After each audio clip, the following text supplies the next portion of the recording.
நம்மளுக்கு ஒரு விஷயம் நடக்கணும் அப்படின்னு சொன்னால், நம்ம எதிர்பார்க்குற விஷயம் நம்மளுக்கு நிஜமாகணும் அப்படின்னு சொன்னால், முதல்ல நம்முடைய மனசு அதை நம்பணும். எஸ்பெஷலி நம்முடைய ஆழ் மனம் அப்படின்னு சொல்லக்கூடிய சப்கான்ஷியஸ் மைண்ட் முதல்ல அதை நம்பணும். அது நம்பினா மட்டும்தான் நம்ம எதிர்பார்க்குற பல விஷயங்களை நம்ம வாழ்க்கையில் கொண்டு வர முடியும், நம்ம அதை பெற முடியும். அதை எப்படி பண்ணுறது, நம்முடைய ஆழ் மனதை எப்படி நம்ப வைக்கிறது அப்படிங்கிற சில விஷயத்தை தான் இன்றைக்கி நம்ம பார்க்க போகிறோம். நான் Jayashree, I am a life coach மற்றும் ho'oponopono healer and welcome to my channel Mind Miracle. இந்த சேனலுக்கு சப்ஸ்கிரைப் பண்ணாதவங்க சப்ஸ்கிரைப் பண்ணிக்கோங்க. அப்போ தான் தொடர்ச்சியாக என்னுடைய வீடியோஸை உங்களால் பார்க்க முடியும். ஓகே, நம்முடைய ஆழ் மனதை நம்ப வைக்கிறதுக்கு பல விஷயங்களை நம்ம செய்யலாம். இன்றைக்கி நம்ம பார்க்க போகிறது ஒரு பவர்ஃபுல்லான டெக்னிக் கால்டு விஷுவலைசேஷன் டெக்னிக். இது நிறைய பேருக்கு தெரிஞ்சிருக்கலாம். ஆனால் அந்த விஷுவலைசேஷனை எப்படி பண்ணுறது, எந்த மாதிரி நேரத்தில் பண்ணுறது அப்படிங்கிறது தான் மிக முக்கியமான ஒரு விஷயம். அப்போ தான் நம்ம எதிர்பார்க்குற விஷயங்கள் சீக்கிரமாக நம்ம வாழ்க்கையில் நடக்க ஆரம்பிக்கும். சரி, முதல்ல விஷுவலைசேஷன் டெக்னிக்னா என்ன? நம்ம என்ன விஷயத்தை ஆசைப்படுறோமோ, எது நம்மளுக்கு நடக்கணும்னு நினைக்கிறோமோ, அது நடந்துட்டதா கற்பனை பண்ணுறது தான் விஷுவலைசேஷன் டெக்னிக். முதல்ல இந்த விஷுவலைசேஷன் டெக்னிக்னால என்ன பிரயோஜனம் அப்படிங்கிறத பார்க்கலாம்.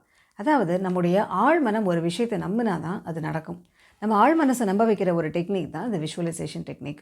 ஏன் அப்படின்னா, நம்முடைய சப்கான்ஷியஸ் மைண்டு தான் நம்முடைய 90% வாழ்க்கையை நடத்துது. அப்போ அது ஒரு விஷயத்தை நம்பணும். சரி, விஷுவலைசேஷனாக என்ன? ஒரு விஷயத்தை நம்ம ஆசைப்படுறோம், அது எது வேணாலும் இருக்கலாம். ஒரு வீடாக இருக்கலாம், காராக இருக்கலாம், ஒரு வேலையாக இருக்கலாம், எது வேணாலும் இருக்கலாம். ஆனால் அந்த விஷயத்துக்கு நடக்கணும் அப்படின்னு நம்ம நினைக்கிறோம். அதற்கான முயற்சிகளையும் நம்ம செஞ்சுக்கிட்டு இருப்போம்.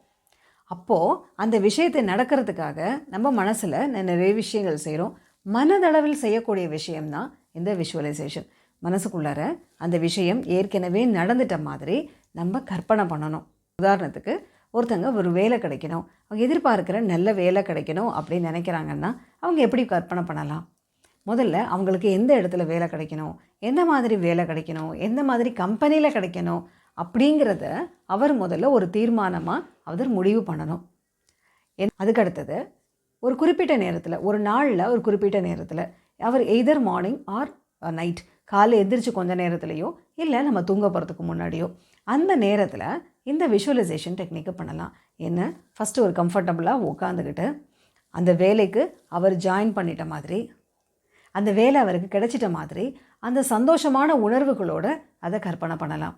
எந்த மாதிரி இடத்துக்கு வேலைக்கு போகிறாரு, எந்த மாதிரி ஆஃபீஸு, எந்த மாதிரி கம்பெனி, எப்படி வேலைக்கு போகிறாரு, கூடெல்லாம் எப்படிப்பட்ட ஆளுங்கள்லாம் வேலை செய்கிறாங்க, என்ன மாதிரி நேச்சர் ஆஃப் ஒர்க், என்ன மாதிரி சேலரி, எல்லா டீட்டெயில்ஸையும் மனசுக்குள்ளார அவர் ஒரு சினிமா மாதிரி அவர் மனசுக்குள்ளார அது ஓட்டி பார்க்கலாம். அப்போ எவ்வளோ சந்தோஷமாக இருக்குமோ அந்த சந்தோஷத்தையும் நம்ம மனசுலையும் உடம்புலையும் கொண்டு வரலாம். We have to feel it. அதுதான் ரொம்ப முக்கியமான விஷயம். ஒரு வேலை கிடச்சிட்டா என்ன பண்ணுவார், அவங்க ஃப்ரெண்ட்ஸுக்கெல்லாம் சொல்லுவார், அவங்க வீட்டில் இருக்கவங்கள்ட்ட சொல்லுவார், சந்தோஷமாக ஷேர் பண்ணிக்குவார். ஸோ அந்த மாதிரி இன்சிடென்ட்ஸ் அதையும் அவர் மனசில் ரீகால் பண்ணிக்கலாம். ஒரு வேலை கிடச்சிட்டா என்னெல்லாம் செய்வாரோ அதை மனசுக்குள்ளார ஓட்டி பார்க்கலாம். ஆஸ் அ சினிமா வீட்டில் இருக்கவங்ககிட்டலாம் ஷேர் பண்ணி சொல்கிறோம், அடுத்த ஃப்ரெண்ட்ஸுக்கு சொல்கிறோம், இன்னும் நம்ம பிடிச்சமானவங்ககிட்டலாம் அதை ஷேர் பண்ணுறோம், ரொம்ப சந்தோஷமாக உணர்கிறோம். இந்த மாதிரி ஒவ்வொரு சீனையாக மனசுக்குள்ளார அவர் ப்ளே பண்ணி பார்க்கலாம். அப்புறம் வேலைக்கு போகிறாரு, ஜாயின் பண்ணுறாரு, எனக்கு இந்த மாதிரி சேலரி கிடைக்கிது, ரொம்ப சந்தோஷமாக வாழ்க்கையை வாழ ஆரம்பிக்கிறாரு. So everything. ஸோ வேலை கிடைக்கிறது இன்ஃபர்மேஷன், வேலைக்கு போகிறதுனால கிடைக்கிற அந்த சேலரி, அந்த சந்தோஷம், அந்த பெருமை எல்லாத்தையுமே ஒரு சினிமா மாதிரி மனசுக்குள்ளார சீன் பை சீன் நினச்சி ஒவ்வொன்றா பார்க்கலாம். நினச்சி பார்க்குறப்ப வெறும் இன்ஃபர்மேஷனாக இல்லாமல் எப்படி ஃபீல் பண்ணுவோம், எவ்வளோ சந்தோஷமாக பெருமையாக, அப்பாடா ஒரு வேலை கிடச்சிருச்சு அப்படிங்கிற சந்தோஷம் இருக்குது இல்லையா? ஸோ எல்லாத்தையுமே அந்த உணர்வுகளோடு நம்ம மனசுக்குள்ளார ப்ளே பண்ணலாம், மனசுக்குள்ளார நினச்சி பார்க்கலாம். அப்படி என்ன ஆகும் அப்படின்னா, நம்ம ஒவ்வொரு நாளும் இதே மாதிரி செய்கிறோம். எப்போது, ஒன்று காலையில் எழுந்திரிச்சு உட்காந்து கொஞ்சம் நேரத்தில் செஞ்சிடலாம், எழுந்திரிச்சு ஒரு 10 நிமிஷத்தில், அதே மாதிரி நைட்டு தூங்க போகிறதுக்கு முன்னாடி ஒரு 10 மினிட்ஸ். ஸோ இதை செய்கிறப்ப என்ன ஆகும்னா, இந்த விஷயங்கள் எல்லாமே ஆழ் மனதில் பதிய ஆரம்பிக்கும். அசெஃப் இவருக்கு வேலை கிடச்சிட்ட மாதிரி, வேலைக்கு போகிற மாதிரி, அந்த மாதிரி சேலரி வாங்குற மாதிரி, சந்தோஷமாக வாழ்கிற மாதிரி, எவ்ரிதிங். அப்போது எல்லாமே மனசுக்குள்ளார ரெஜிஸ்டர் ஆக ஆரம்பிக்கும். எஸ்பெஷலி நம்முடைய சப்கான்ஷியஸ் மைண்டு எதை நம்ம திருப்பி நினைக்கிறோமோ அதை ரெஜிஸ்டர் பண்ண ஆரம்பிக்கும். ஸோ இந்த விஷயத்தை ரெகுலராக நம்ம ப்ராக்டிஸ் பண்ணலாம். காலையில் ஒரு தடவை, நைட்டு ஒரு தடவை, எழுந்தோன்னே தூங்க போகிறதுக்கு முன்னாடி. ஏன் இந்த டைமை நம்ம செலக்ட் பண்ணுறோம் அப்படின்னா, அப்போ தான் கான்ஷியஸ் மைண்டோட எதிர்ப்புகள் இருக்காது. என்னது வேலையே கிடைக்கலையே, வேலை கிடைக்கிறதுக்கு முன்னாடி எப்படி வேலை கிடைச்சிட்டா சொல்கிறது அப்படிங்கிற மாதிரிலாம் நம்ம கான்ஷியஸ் மைண்டு நம்மளை எதிர்க்காது, ரெசிஸ்ட் பண்ணாது. எந்திரிச்ச உடனே 100% கான்ஷியஸ்னஸ் வந்திருக்காது இல்லையா, எந்திரிச்சு உட்காந்து அடுத்த செகண்ட் கற்பனை பண்ணலாம். அதே மாதிரி ஒரு தூக்கம் வர்ற நேரமாக பார்த்து இதை கற்பனை பண்ணிகிட்டே தூங்கிடலாம். ஸோ இதை செய்ய செய்ய ஆழ் மனசு அதை ரெஜிஸ்டர் பண்ண ஆரம்பிக்கும். எதை ஆழ் மனசு ரெஜிஸ்டர் பண்ணுதோ அது நிஜம்னு நம்ப ஆரம்பிக்கும். ஸோ அதற்கேற்ற மாதிரியான சூழ்நிலைகளையும் சந்தர்ப்பங்களையும் நம்ம வாழ்க்கையில் அது கொண்டு வந்து தரும். எப்படி கொண்டு வந்து தரும்னா, அந்த மாதிரி ஆப்பர்ச்சுனிட்டி வரப்போ, அந்த மாதிரி வேலை கிடைக்கிறப்போ நம்மளை அலர்ட் பண்ணோம். இங்கே பாருங்கள், நீங்கள் எதிர்பார்க்குற வேலை கிடச்சிருக்கு அப்படிங்கிற மாதிரி நம்ம கண்ணு முன்னாடி கொண்டு வந்து காட்டும். அப்போ என்ன ஆகும் அப்படின்னு சொன்னால், நம்ம உடனே அந்த ஆப்பர்ச்சுனிட்டி யூஸ் பண்ணுவோம். கரெக்டான நேரத்தில் கரெக்டான முறையில் அதை நம்ம யூட்டிலைஸ் பண்ணிக்குவோம், அதை நம்ம உபயோகப்படுத்திக்குவோம். இல்லைன்னா அது கண்ணில் படாமல் அதை மிஸ் பண்ணிவிடுவோம். ஸோ நம்ம ஏற்கனவே நம்ம ஆழ் மனசில் சொல்லிக்கிட்டே இருக்கிறதுனால அது நிஜம் அப்படிங்கிற மாதிரி தான் நம்ம ஆழ் மனசு நினைக்கும். ஸோ அதற்கேற்ற மாதிரி நம்மளை எப்போதுமே அலர்ட்டாகவே வச்சுருக்கோம். ஸோ அதற்கேற்ற மாதிரி ஆக்ஷன்ஸ் அதை நம்மளை செய்கிறதுக்கு நம்மளை அதை தூண்டிக்கிட்டே இருக்கும். இல்லை நம்மளுக்கு கிடைக்காது, அது முடியாது, வராது அப்படிங்கிற மாதிரி இல்லாமல் இது நம்மளுக்கு கிடைக்குங்கிற மனப்பான்மையில் நம்ம ஒவ்வொரு நாளும் நம்ம அதற்கேற்ற வேலைகளை நம்ம செய்ய ஆரம்பிப்போம். ஸோ சரியான முறையில் சரியான வாய்ப்புகளை நம்மளை பயன்படுத்திக்கிறதுக்கான அந்த அந்த மென்டல் அஜிலிட்டி அப்படின்னு சொல்கிறது இல்லையா, ஒரு அலர்ட்னஸ். ஸோ சரியான முறையில் சரியான வாய்ப்புகளை பயன்படுத்துறதுக்கான ஒரு மென்டல் அஜிலிட்டி, ஒரு ஸ்மார்ட்னஸ் நம்மளுக்கு எப்போதும் இருக்கும். ஸோ ஆட்டோமேட்டிக்காக நம்ம எதிர்பார்க்குற வாய்ப்புகளை நம்மளால் பெற முடியும். ஸோ நீங்கள் உதாரணத்துக்கு நீங்கள் நிறையா ஸ்போர்ட்ஸ் பர்சனை பார்த்துருக்கலாம். அவங்க என்ன பண்ணுவாங்கன்னா, ஒரு முக்கியமான ஒரு டோர்னமெண்ட் விளையாட போகிறாங்க அப்படின்னு சொன்னால் ஒவ்வொரு நாளும் அதை மனசுக்குள்ளார ப்ளே பண்ணி பார்த்துட்டே இருப்பாங்க. ஸோ அது என்ன அப்படின்னா, அவங்க மனசு வந்து அது ரெடி ஆகிட்டே இருக்கும். ஓகே, இப்படி விளையாடணும், இது செய்யணும், அது செய்யணும் அப்படிங்கிற மாதிரி அந்த ப்ளே கிரவுண்டை வந்து அவங்க இமேஜின் பண்ணிகிட்டே இருப்பாங்க. அவங்க விளையாண்டுக்கிட்டே இருப்பாங்க, மனசுக்குள்ளார தே வில் ப்ளே. அப்போ என்ன ஆகும்னா, ரியாலிட்டிக்கு வர்றப்போ என்ன செய்யணுங்கிற கான்ஷியஸ்னஸ் அவங்களுக்கு உடனே வரும். அடுத்தது என்ன செய்யணும் அடுத்த நிமிஷம், ஏன்னா ஆல்ரெடி அவங்க பிரெயினை வந்து ட்ரெயின் பண்ணி வச்சுக்கிட்டே இருக்காங்க.